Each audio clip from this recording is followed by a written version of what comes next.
Bread business अगर start करना है तो उसके लिए हमें चाहिए प्रॉपर स्पेस, एक बढ़िया स्पेस जहाँ पे हम मैन्युफैक्चरिंग कर सके, पैकिंग कर सके और उस साथ साथ में डिलीवरी भी कर सके और डिस्पैच भी कर सके। और इसके लिए हमें लागत आएगी कम से कम मिनिमम 10 लाख रुपीज़ के अराउंड, जो कि आपको खर्च ब्रेड प्लांट में लगेगा ही लगेगा। एक मिनिमम बता रहा हूँ मैं, ये भी नहीं है कि मैं बोल रहा हूँ कि आप 5 लाख लगाइए और करोड़ों का धंधा करिए, नहीं, ऐसा कुछ नहीं है। ये सब हवाबाजी है, मतलब यूट्यूब पे वो चैनल व्यू बढ़ाने के लिए, दिखाने के लिए बस इसलिए डाल दिया गया है, बट ऐसा कुछ नहीं है। एक्चुअल मनी आपका 10 से 15 लाख रुपए लग जाएगा नाना करते हुए भी इस बिजनेस में। ब्रेड प्लांट की मैं बात कर रहा हूँ, ये पूरा वीडियो ब्रेड प्लांट के लिए है।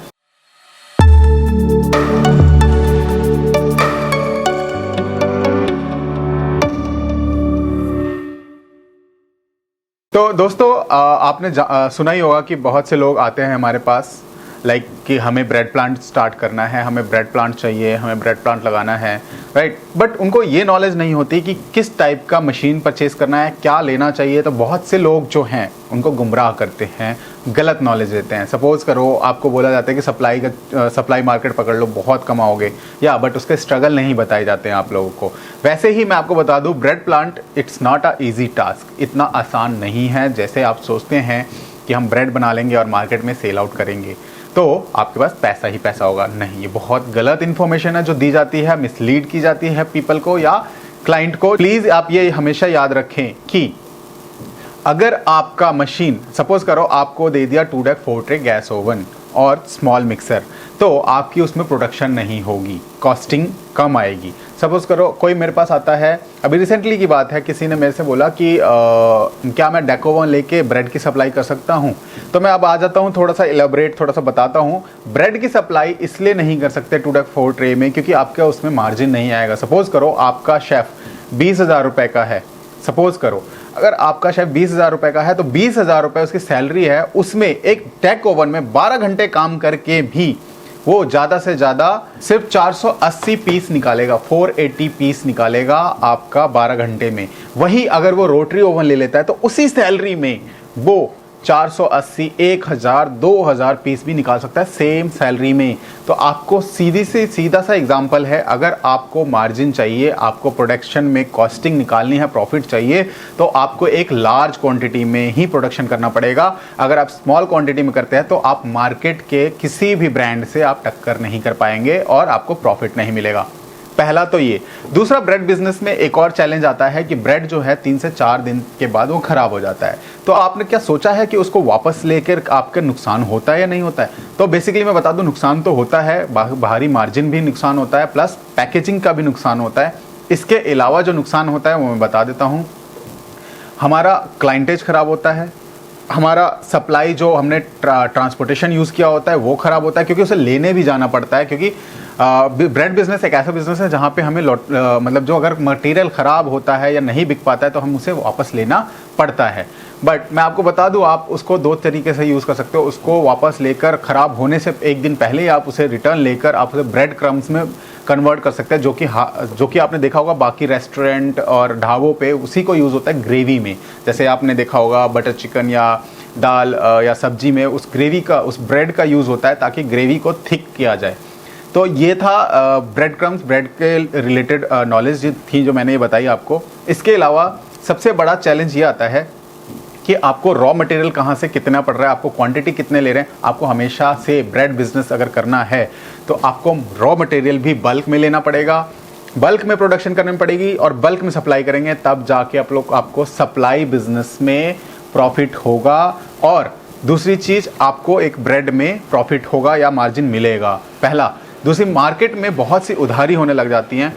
जैसे आपने प्रोडक्ट बेचा बट क्लाइंट जो शॉपकीपर है वो कहता है कि नहीं भैया, आप ना आप ब्रेड रखवा जाओ, हम आपको बाद में पेमेंट देंगे। ऑफकोर्स आपने मटेरियल बना लिया है, वो आपको रखवाना ही पड़ेगा। तो इस चक्कर में आप उधारी कर लेते हैं, जिसको पैसा मरना ही मरना है मार्केट में। तो ब्रेड बिजनेस इतना आसान नहीं है जितना आप लोग सोचते हैं। ब्रेड बिजनेस करो बट उस पर पहले स्टडी करो, समझो कि आपको कितना प्रोडक्शन करना है, कितना एरिया कवर करना है, कितना बेचना है, किस तरीके की क्वालिटी निकालनी है, कितने ग्राम का निकालना है, क्या रेट होना चाहिए। ऑलरेडी मार्केट में उतने का ब्रेड बिक रहा है, नहीं बिक रहा है, तो ये आपको ध्यान रखना पड़ेगा। ये वीडियो मैंने इसलिए बनाई है क्योंकि मेरे पास बहुत से यूजर्स आते हैं कि ब्रेड का सेटअप डालना है। ऑफकोर्स ब्रेड का सेटअप डालना है, ब्रेड का सेटअप हम कोटेशन तो यूँ भेज दें, अगर कोई नॉलेज नहीं है किसी को, हमें मशीनों का वो भेज देते हैं, लिस्ट भेज देते हैं, हम लोग बना के भेज देते हैं, but they don't have proper knowledge, और उसमें हमें सोचने के लिए हमें बहुत टाइम वेस्ट हो जाता है। तो इसलिए मैं ये वीडियो बना रहा हूँ ताकि आप लोग ये वीडियो देखो और समझो कि ब्रेड बिजनेस बहुत आसान है और ब्रेड बिजनेस बहुत मुश्किल है। मतलब मैंने आसान और मुश्किल दोनों इसलिए कहा कि अगर आप समझ जाते हो कि बिजनेस कैसे करना है तो बहुत आसान है, और आपको नहीं पता है कि ये बिजनेस कैसे करना है तो ये बहुत मुश्किल है, बहुत टेढ़ी खीर है ब्रेड बिजनेस। तो इसमें सबसे बड़ा गेम आता है मशीनरी का। अगर आपके पास बड़ी मशीनरी नहीं है और बड़े लेवल पे आप सप्लाई नहीं कर पा रहे तो आपको मार्जिन बहुत कम होगा और प्रॉफिट नहीं होगा, और पूरे दिन रात आप मेहनत करके भी आप खर्चा नहीं निकाल पाएंगे अपना।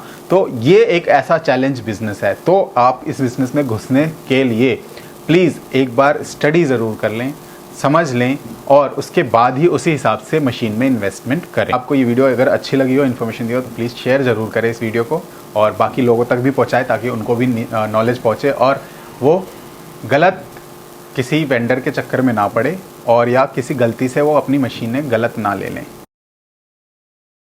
बाकी हमारे पास कुछ क्वेश्चन थे लोगों के जो मैंने अपने इंस्टाग्राम पे मिला था मुझे, कि केको रिम्स ने पूछा है how to start, right.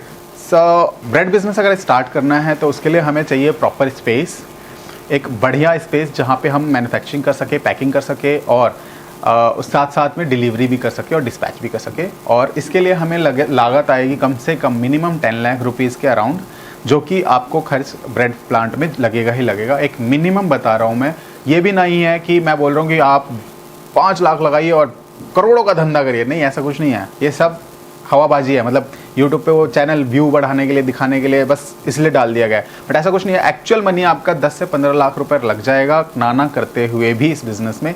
Bread plant की मैं बात कर रहा हूँ, ये पूरा वीडियो ब्रेड प्लांट के लिए है। तो ये केको रिम्स को मैंने ये क्वेश्चन पूछा गया था तो मैंने इनका रिप्लाई कर दिया। उसके बाद सो बेक मुंबई से मेरे पास क्वेश्चन आया है, appliances used for making different dough, right. Basically different dough बनाने के लिए अप्लायंसेज आ जाती हैं। बेसिकली स्पायरल मिक्सर है, इसी में ही हम मिक्स कर सकते हैं। स्पायरल मिक्सर भी है, प्लानिटरी मिक्सर भी है, बट डो का डिफरेंस मुझे समझ में नहीं आया कि डिफरेंट कैसा कलर चेंज करना है या डिफरेंट ब्रेड बनाना है, तो उसमें रॉ मटेरियल ही चेंज होता है, मिक्सिंग सबकी सेम ही रहती है। तो और तीसरा हमारे पास क्वेश्चन आया है कि ओमी 3710 से, which oven make bread more soft, deck oven या रोटरी ओवन या swing oven. Basically bread soft ना तो रोटरी ओवन करता है, ना ही डेक ओवन करता है, और ना ही स्विंग ओवन करता है। तीनों का काम है बेक करना, like they will bake it, nothing else. But softness की बात करते हैं तो आपको प्रूविंग चैम्बर लेना पड़ेगा, जिसके कारण ईस्ट, मतलब जो ईस्ट डलते हैं ब्रेड के अंदर, उसको उठाने के लिए, फुलाने के लिए, गर्माहट एक केमिकल होता है, उसको लेस कर दिया जाता है, और उसकी जगह हम लोग प्रूविंग चैम्बर यूज़ करते हैं। उस प्रूविंग चैम्बर से क्या होता है कि ईस्ट की मात्रा कम हो जाती है और उसके अंदर ब्रेड के अंदर सॉफ्टनेस आती है। तो कोई लॉजिक नहीं है कि कौन सा डेक ओवन या रोटरी ओवन या स्विंग ओवन आपको सॉफ्ट करके देगा। द थिंग इज दैट कि आपको प्रूविंग चैम्बर लगाना पड़ेगा, तो आपके पास सॉफ्टनेस आ जाएगी, क्योंकि आप लेस ईस्ट यूज़ करेंगे। अब आ जाते हैं हम लोग सनी गोकानी, मैन्युफैक्चरिंग लाइसेंस लेकर स्टार्ट करना चाहिए या फिर अपना ब्रांड बना। बेसिकली देखा जाए तो ब्रेड प्लांट आप लगा रहे हो तो मैन्युफैक्चरिंग लाइसेंस ऑफ कोर्स हर जगह नीडेड है, बट आप स्टार्टिंग लेवल पे हैं तो एज मच एज आपको 3 से 4 महीने आप बिना लाइसेंस के रन कर सकते हैं, बेकरी बिजनेस आप स्टार्ट कर सकते हैं। उसके बाद जैसे ही आपको लगे कि आपका अच्छी खासी सेल होने लग गई है, और आप लाइसेंस के लिए भी अप्लाई कर सकते हो, और ताकि आपको FSSAI से लाइसेंस मिल जाएगा आपके प्रोडक्शन को देखते हुए, और उस लाइसेंस को आप मार्केटिंग की तरह यूज़ कर सकते हैं। अब हमारे पास नेक्स्ट क्वेश्चन है, which is the best kind of oven for bread. Oven जो है मैं आपको क्लियर बता दूं कि रोटरी ओवन है, इसके अलावा आई डोंट थिंक सो कि कोई और ओवन जो है ब्रेड को अच्छी सिकाई और प्रॉपर कर सकता है, बशर्ते इसमें एक प्रॉब्लम है। जैसे क्या होता है, ओवन तो ले लेते हैं बट लोग ना सांचा मीन्स मोल्ड, वो नहीं लेते हैं जिससे एयर फ्लो प्रॉपरली बेक हो। अगर आपने मोल्ड गलत लिया है तो भी आपकी प्रॉपर बेकिंग नहीं होगी। तो मोल्ड भी हमें सोच समझ कर लेना चाहिए, कभी भी लेना चाहिए। तो आप जब भी ओवन ले रहे हो तो मोल्ड वाले से प्लीज़ डिस्कस करें कि इस ओवन में हमें कौन सा मोल्ड चलेगा जिससे हमारी प्रॉपर बढ़िया बेकिंग हो। तो हालांकि मोल्ड भी हमें चूज़ करना होता है, वो भी वो आप डिस्कस कर सकते हैं, मैं बता दूंगा कैसा मोल्ड चाहिए होता है।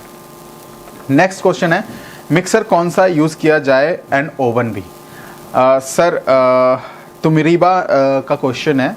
सो मिक्सर कौन सा यूज़ करना चाहिए। देखो मिक्सर ब्रेड प्लांट में मिक्सर हमेशा से स्पायरल मिक्सर है या हाई स्पीड मिक्सर है। हाई स्पीड मिक्सर जो आता है स्पायरल की तरह ही होता है, बट वो बहुत जल्दी मिक्सिंग करता है। उसमें हमें कूलिंग चिलिंग पॉइंट वगैरह चाहिए होता है, बट वो हाई प्रोडक्शन के लिए। बट एक नॉर्मल प्रोडक्शन के लिए आप स्पायरल मिक्सर यूज़ कर सकते हैं। और ओवन रोटरी ओवन, ऑफकोर्स मैंने अभी बताया rotary oven is the best. Next question है हमारे पास how to increase bread shelf life. So basically bread का अगर लाइफ बढ़ाना चाहते हैं तो आपको proofing chamber of course use करना पड़ेगा, जिससे ईस्ट की मात्रा कम डलेगी, और ईस्ट की मात्रा यानी केमिकल कम डलेगा तो आपकी लाइफ बढ़ जाती है। What are the equipment required, right. Of course for the bread manufacturing आपको rotary oven, bread slicer, spiral mixer, proofing chamber, अगर आपको और ज़्यादा फास्ट प्रोडक्शन चाहिए तो बन डिवाइडर या डो डिवाइडर या और एक मोल्डर की ज़रूरत रहेगी ब्रेड प्रोडक्शन के लिए। पाव और ब्रेड के लिए बेस्ट ओवन कौन सा है। ऑफ कोर्स पाव और ब्रेड रोटरी ओवन। और अगर ज़्यादा बल्क में करना है डिपेंड करता है कि कौन से लेवल पे आप काम करना चाहते हैं, लाइक ब्रिटानिया लेवल पे या नॉर्मल एक स्मॉल एरिया सप्लायर की, तो वो डिपेंड करता है। बट अभी के हिसाब से तो rotary oven. What would the cost. Sir cost basically मैं बता दूं, केक स्टूडियो बाय सरावानी। सो इनका कॉस्ट का था तो मैं कॉस्ट बता देता हूं। बेसिकली एक ब्रेड, अगर आप ब्रेड की सप्लाई स्टार्ट करना चाहते हैं या ब्रेड प्लांट लगाना चाहते हैं तो मिनिमम 10 लाख रुपीज़ का खर्चा आता ही आता है ओनली ऑन मशीन। इसके अलावा आप डिपेंड करता है कि आप और कितनी स्मूथ प्रोडक्शन करना चाहते हैं, तो उस हिसाब से मशीनरी की कॉस्टिंग बढ़ती जाती है और बढ़ती जाती है, घटती नहीं है। उसके बाद हम स्मॉल बिजनेस के लिए डेक ओवन इज़ ओके होगा, बजट कितना आएगा। या ऑफकोर्स स्मॉल बिजनेस के लिए ही डेक ओवन है, और अगर आप सप्लाई चेन में जाना चाहते हैं तो उसके लिए आपको रोटरी ओवन ही लेना पड़ेगा, वो डिफरेंट कैपेसिटी के हिसाब से।